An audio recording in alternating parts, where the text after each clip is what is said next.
Researchers of this controversial editorial are stating that children are getting bigger, even younger. Restaurants like these are doing all that they possibly can to cut down on childhood obesity. Demonstrators outside the courthouse say that they are disgusted at what happened. They're angry at the verdict and at Casey Anthony.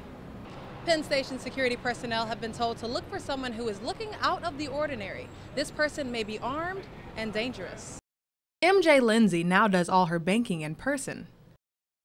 She stopped banking online last week after an email from a friend turned out to be a virus. I opened it and immediately the files started blurting and everything came up on my computer.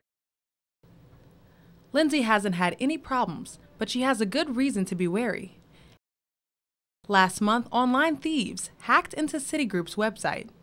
They reportedly stole the names and account numbers of more than 200,000 credit card customers.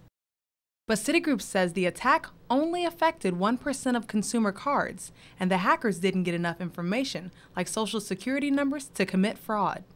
And Citigroup isn't alone. In just the past few weeks, Sony, Lockheed Martin, and the International Monetary Fund have all been victims of cyber attacks. Experts say that this is just the beginning. We're only catching a small percentage of the hackers who are actually going out and stealing information. And there's good reason why online thieves go after personal information when they break into a corporate site. Information is power in the hands of hackers. First of all, they can sell it to other people. But second of all, you can use this information to create a persona so they can become you online. Experts say it's especially important not to use the same user ID and password on every website you visit, because if hackers steal it from one site, they can use it on others. Francesca Amiker, CBS News, New York.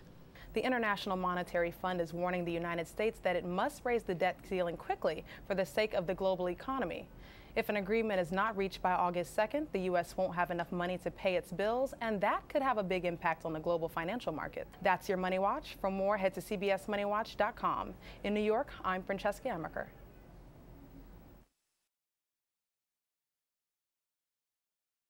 This is what smokers are soon going to see when they buy cigarettes. The U.S. government released 9 graphic health warnings that will appear on every pack of cigarettes sold in every cigarette ad. One shows a man smoking through a tracheotomy hole. Another shows rotten teeth.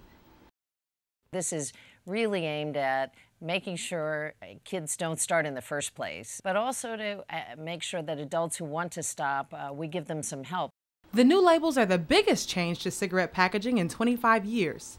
The Obama administration says manufacturers who do not comply will not be able to sell their products in the U.S. For myself, I've been smoking 20 years, so I'm not sure if they'll deter me. It makes me feel scared because, like, I'm a daily smoker.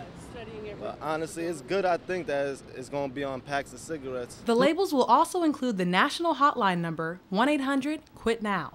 We've seen over the past 4 decades declines in smoking rates, but in recent years, the last 5 to 7 years, we've seen those rates of smoking plateau out at about 20% of adults. The labels will take up the top half of cigarette packs and will have to make up 20% of an ad. Cigarette makers have 14 months to make the changes. Francesca Amiker, CBS News, New York. I'm Francesca Amiker, CBS News, New York. I'm Francesca Amiker, CBS News, New York. I'm Francesca Amiker, CBS News, New York.